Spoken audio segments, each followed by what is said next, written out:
देखिए, ये तो ड्रॉन लाइंस थी। ये तो ऐसे था जैसे पार्टीज़ हैं, और पार्टीज़ भी कैसे कि एक पार्टी वो थी जजेस में जो हर सूरत में एक पॉलिटिकल पार्टी को इंसाफ देने को इंसाफ समझती थी, और वही पॉलिटिकल पार्टी जिसको वो इंसाफ दे रहे थे, अगर उसको इंसाफ नहीं मिलता तो उसको वो नाइंसाफ़ी समझते हैं, जो उनकी मर्ज़ी का इंसाफ है। और वही जजेस थे जो एक पॉलिटिकल पार्टी को हर सूरत में सज़ा देना चाहते थे। और ये सिलसिला आज का नहीं है, ये लाइन लंबी है। इस लाइन में आप देखें कि आज हम खड़े हैं 2025 में, और ये सिलसिला पीछे लेते जाएं और इसको आप एक चीफ की कोर्ट के साथ मुंसलिक ना करें। आप ज़रा चीफ गिनते जाएं कितने हैं। आप गिने ये चीफ उमरता बंदयाल, मुझे उनका बहुत एहतराम है, इतना ज़्यादा एहतराम ज़ाती हवाले से मैं शायद किसी का ना कर सकूं, लेकिन मुझे उनके बतौर एक पार्टीजन इस रोल पर शदीद एतराज़ है। उनके फ़ैसले बायस थे, उनमें पॉलिटिकल बायस झलक रहा था। उन्होंने आइन लिखा, उन्होंने वो काम जो पार्लियामेंट का था वो खुद करने की कोशिश की, और वो क्योंकि अकेले नहीं थे इस काम में। और ये सिलसिला चलें, आप इसको पीछे लेते जाएं और इसको ब्रॉडर उसमें डालें। साकिब निसार साहब को देख लें, फिर अपॉइंटमेंट ऑफ जजेस पे जजेस की अपनी लाइकिंग डिसलाइकिंग्स को देख लें। सिर्फ वो चंद अफराद जो किसी के साथ मुंसलिक हैं, लॉयर्स में से पिक करने हैं, और उनको पिक कर लिया जाता है जिनकी तल्लुकदारी किसी न किसी सूरत में उन चैम्बर्स के साथ होगी। तो ये एक बड़ी बहस है और इसके हकाइक बड़े कड़वे हैं।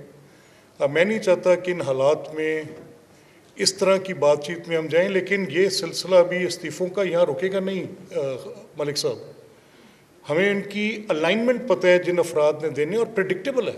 वी नो दैट दो वो कौन से जजेस हैं। मैं जब एक अदम एतमाद की तहरीक थी मियां हमजा शहबाज शरीफ साहब की, तो I went to 2-3 different courts. तो मुझे पता होता था कि अगर मैं इस अदालत में जाऊंगा तो मेरे खिलाफ ये फैसला आएगा।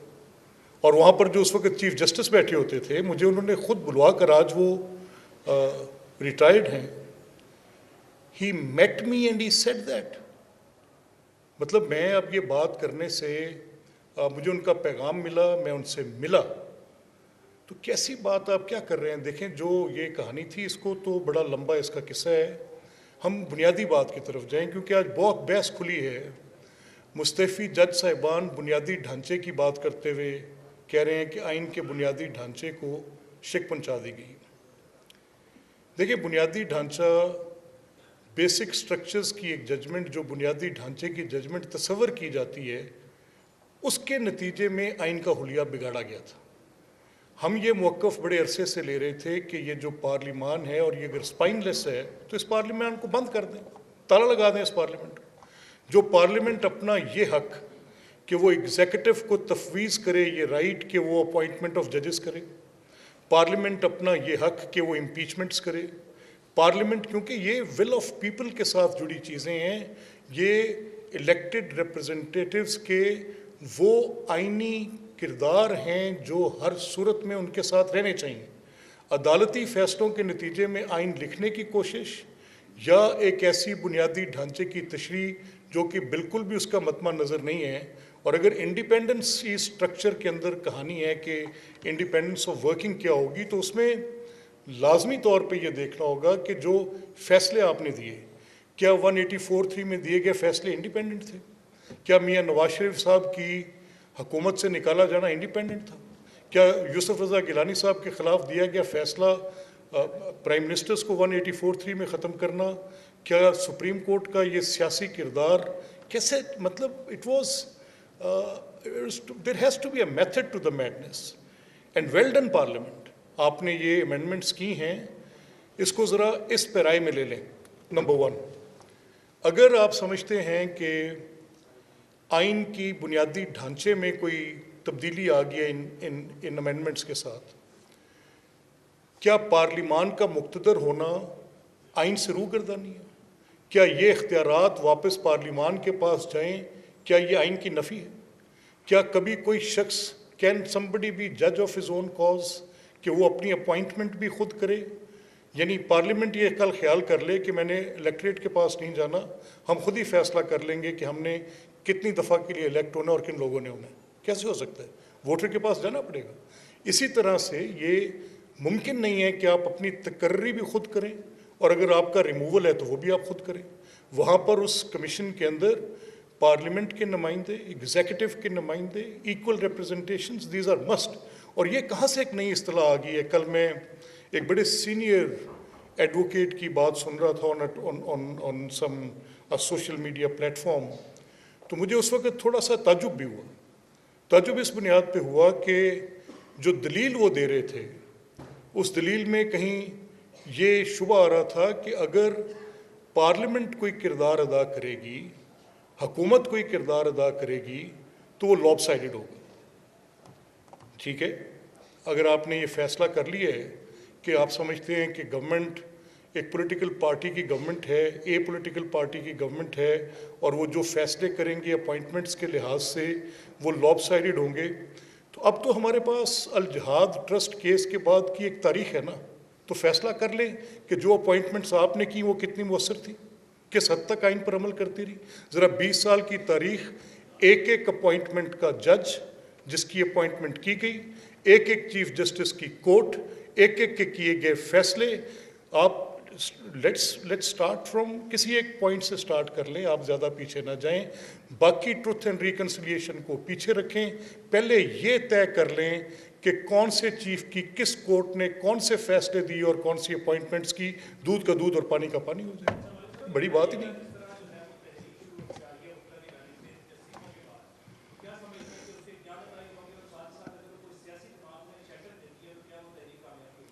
नहीं, देखिए, मैं नहीं समझता कि जब दुरुस्त काम किए जाएं तो उसके नतीजे में ऐसी तहरीक जन्म लेती है।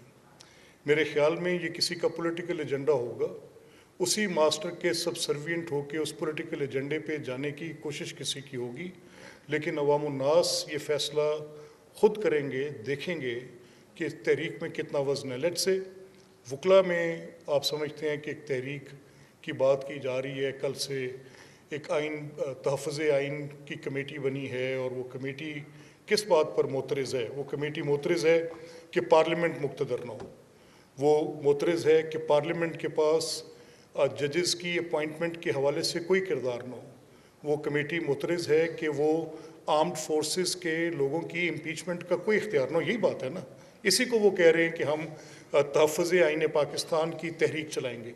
तो वो जो तहफ़्फ़ुज़ आइन पाकिस्तान की तहरीक है, उसके जो उसके मेन पिलर्स हैं, जो लोग खड़े हैं उसमें, लीविंग असाइड PTI पीपल, उनको आप छोड़ दें, क्योंकि उनका तो आइन के साथ कभी भी कोई ऐसा रिश्ता नहीं रहा जिसको हम जिसका जिक्र कर सकें, जिसकी बुनियाद पर उनकी कोई क्रेडेंशियल्स हों कि उन्होंने वो जो बात कर रहे हैं।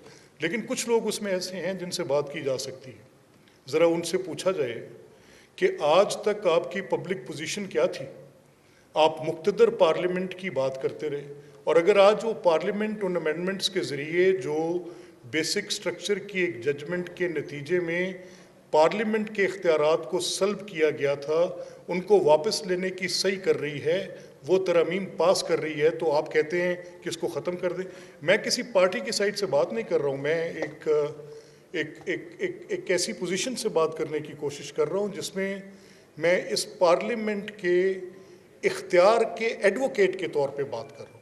मैं पार्लियामान के ज़्यादा मुक़्तदर होने की बात कर रहा हूँ, और इससे कबल अगर पार्लियामेंट्स मुक़्तदर नहीं होती थी तो बात कैसे आती थी कि एक जजमेंट आ गई, सुप्रीम कोर्ट ने एक फ़ैसला दिया, और उस फैसले के नतीजे में, उस फैसले के प्रेशर में, उसके नीचे स्कम्प करके आपने एक अमेंडमेंट पास कर दी, मेड बी 19th अमेंडमेंट।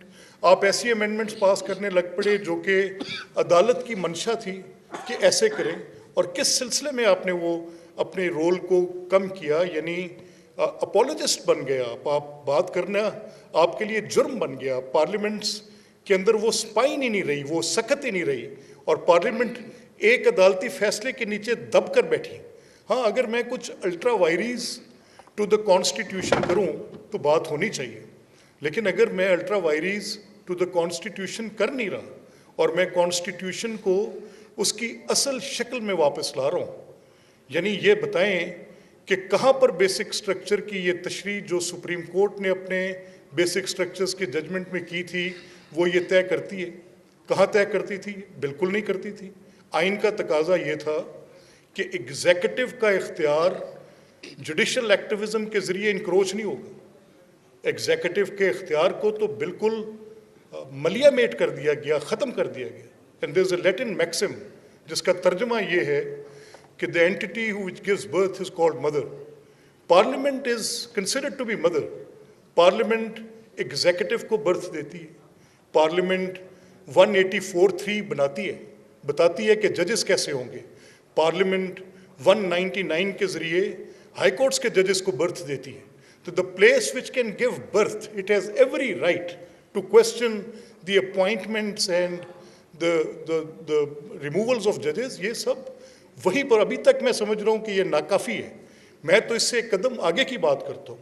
आप दुनिया के साथ मुआवजना कर लें, आप वेस्ट में आप कोई अच्छी 2 प्रैक्टिसेस को उठा लें, आपको चले लेट्स टेक यूनाइटेड स्टेट्स, उसकी तो बड़ी लीगल उसकी जूरिस्प्रूडेंस की करेक्टनेस की बड़ी कहानी है और बड़ी बात है और बड़े लैंडमार्क जजमेंट्स हैं। तो वहाँ पे मुझे बताएं कि अपॉइंटमेंट ऑफ जजेस कैसे, वहाँ मुझे बताएं कि रिमूवल ऑफ जजेस कैसे। ये एक अजीब सी इन्होंने एक मंतक निकाली थी जिसका कोई सिर पैर नहीं था और बिल्कुल बेतुकी बात थी। अब फाइनली ये मामला दुरुस्त हुआ है और वो असहाब आज जो इसके नाक़दीन में शामिल हैं वो सिर्फ अपने पॉलिटिकल एजेंडा पर हैं। उनका कॉन्स्टिट्यूशन के साथ या एम्पावर्ड पार्लियामेंट के साथ, एक मुक़तदर पार्लियामेंट के साथ सारी ज़िंदगी उनका रोमांस रहा। लेकिन जब अब वक्त है, जब क़याम का वक्त है तो सजदे में गिर गए जाके। अब समझ ही नहीं आ रही क्या करना। मैं तो तंग आया हुआ शहरी हूँ, मैं तो आजिज़ आया हुआ शहरी हूँ। जिसका दिल करता है वो कान से पकड़ के इलेक्टेड लोगों को बाहर निकालता है। मैं कहता हूँ अपनी स्पाइन लाओ यार, खड़े हो जाओ, stand for it. It's an institutional question. मैं अपने आप को पेश करता हूँ फॉर रिप्रेजेंटेशन ऑफ पीपल। और अगर मेरे में इतना मैं दबाव नहीं सह सकता किसी एक बिल्कुल एक ऐसी तशरीह का जो कि हकाइक से बहुत बरअक्स है और जो किसी भी सूरत पे किसी तशरीह के तौर पे मानी नहीं जा सकती, जिसने पूरे बुनियादी ढांचे को वैसे ही हिला दिया था। अब ये बुनियादी ढांचा क्या है, इस पर बड़ी बहस है। मैं कल से बुनियादी ढांचा सुन सुन के थक गया हूँ। बुनियादी ढांचा क्या है? मेरे नज़दीक बुनियादी ढांचा 3 बातों का है कि ये पार्लियामान है, ये एग्जीक्यूटिव है और ये जुडिशरी है। अब ये कहाँ से बुनियादी ढांचा है कि जुडिशरी की जो अपॉइंटमेंट है वो जजेस खुद ही करेंगे? ये कैसे हो सकता है? नहीं, देखें, ये गुड टू सी यू की अदालत या कोई और देखना ये एक तवातर है। और मेरा ये मानना है कि हम बड़ी बात में उलझे हुए हैं। कौन किसी फ़र्द वाहिद का क्या किरदार था, किसी एक शख्स ने कैसे किरदार, उसको तारीख़ जांचेगी, बड़ा बेहतर अंदाज में जांचेगी। उन जजमेंट्स को जांचा जाएगा, उन लोगों के किरदार को जांचा जाएगा। लेकिन Pakistan has to move forward. ऐसे नहीं हो सकता कि होस्टेज हो जाए किसी एक की अना की खातिर या किसी एक जज साहब की हुई बात की खातिर। नो, ऐसा नहीं है।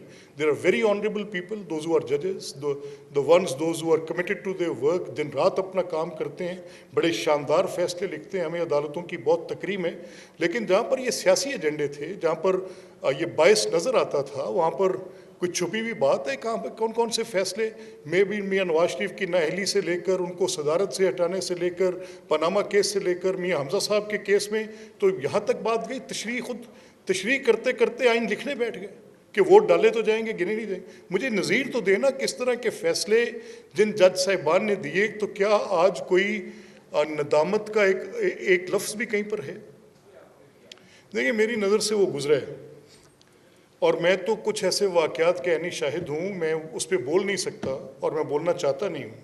सो आई नो द डिटेल्स कि वहाँ पर क्या था, कैसे था। मुझे तो उसकी पूरी कहानी पता है कि कैसे कैसे क्या क्या वहाँ पर काम किए जाते थे। और वो काम मैं तो उनका वाकिफ़, उन कामों का गुलबर्ग से, अस्करी की अकब से, बिल्कुल उसके गेट से, I actually know it. So sometimes I feel very sorry कि this couldn't be my fate जो मेरे साथ हो रहा है। जहाँ का खमीर था वहीं जाके मिलेगा।